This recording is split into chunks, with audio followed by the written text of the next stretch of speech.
keberhasilan Mbak Kartini sampai di titik ini itu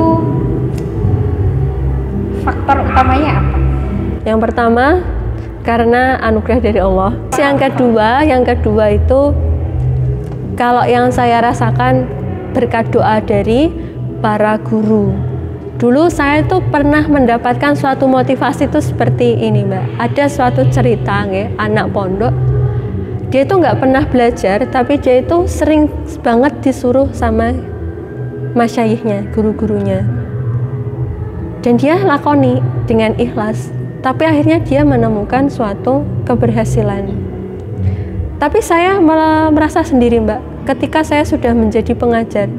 Ketika dibantu oleh salah satu murid, entah itu hal sepele, mengambilkan spidol, menghapus papan tulis dan semacamnya, itu ternyata itu membuat hati kita itu senang. Ketika senang, kita akan memunculkan suatu ridho. Padahal ridho guru itu kan salah satu dari penunjang keberhasilan, selain dari pengetahuan yang kita miliki. Seperti itu. Berarti yang pertama tentu Allah, dan yang kedua doa dari guru-guru. Ya, karena memang menarik sekali cerita terkait khidmah kepada guru atau kepada para masyayikh ya. Termasuk salah satunya adalah cerita Kiai Haji Hasyim Asy'ari, yang mana beliau berkhidmah kepada Kiai Khalil, Syekhona Khalil Bangkalan. Bahkan dulu beliau diberi tugas untuk memelihara sapi atau kerbau gitu, sapi atau kerbau.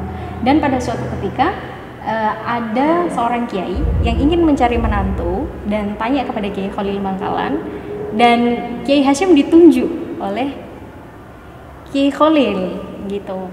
Di saat itu juga sebenarnya Kiai Hasyim merasa sangat ragu ya, masa yang saya sehari-harinya seperti ini, seharinya ibaratnya bergaul dengan ternak-ternaknya Kiai Khalil, tapi kok tiba-tiba disuruh menjadi atau meneruskan sebuah pesantren yang ada di Jawa Timur seperti itu. Nah, di samping itu keberhasilan Kiai Haji Hasyim Asy'ari selain memang berkhidmah penuh kepada Kiai Khalil Bangkalan, itu ya memang karena dampak yang dirasakan salah satunya dari doa Kiai Khalil seperti itu.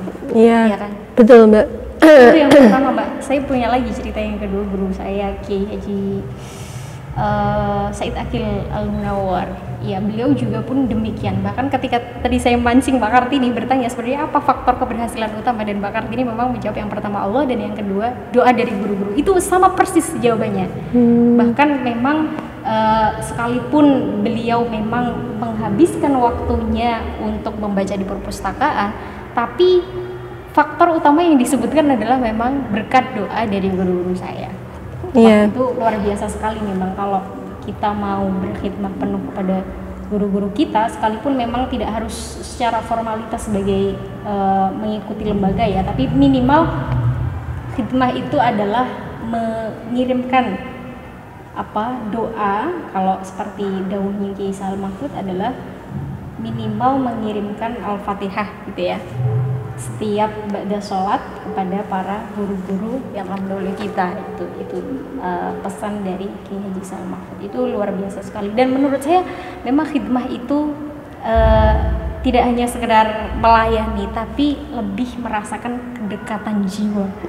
Betul. Itu menurut saya, itu yang kita nggak akan menemukan dimanapun selain kita mengabdi kepada guru kita gitu loh. Wah, itu luar biasa sekali. Betul sekali, Mbak. Efeknya terasa banget sampai sekarang, bahwa guru-guru kita itu nggak meninggalkan kita, selalu ada buat kita, bahkan lebih dekat jiwanya setelah kita itu jauh gitu loh Mbak. Ya, bahkan kan gini ya Mbak, setelah saya ibaratnya kan saya jadi guru ya sekarang, murid pintar itu banyak. Iya. Murid yang juara A, B, C itu banyak, tapi murid yang dekat dengan kita itu pasti adalah murid yang selalu membantu kita. Kita itu pasti punyanya rasa kedekatan adalah ketika kita bersama dengan murid-murid yang dekat dengan kita, selalu membantu kita, itu yang kita lebih merasa dekat. Iya. Sehingga kita itu menjadikan ridho bagi mereka. Jadi pada intinya adalah memberikan porsi yang seimbang antara tugas belajar dan juga tugas untuk berkhidmah. Kalau misalnya dua-duanya berjalan seimbang, itu kecerdasan intelektualnya dapat, dan juga mungkin kecerdasan emosional atau kecerdasan spiritualnya juga akan dapat. Dan nilai plusnya ketika kita berkhidmah sepenuhnya kepada guru-guru kita, itu adalah yang merasakan kedekatan yang tidak hanya sekedar kedekatan raga, tapi juga kedekatan jiwa, merasakan ada orang tua baru, merasakan ada seseorang yang senantiasa mendampingi gitu. Itu adalah nilai penting atau poin yang paling penting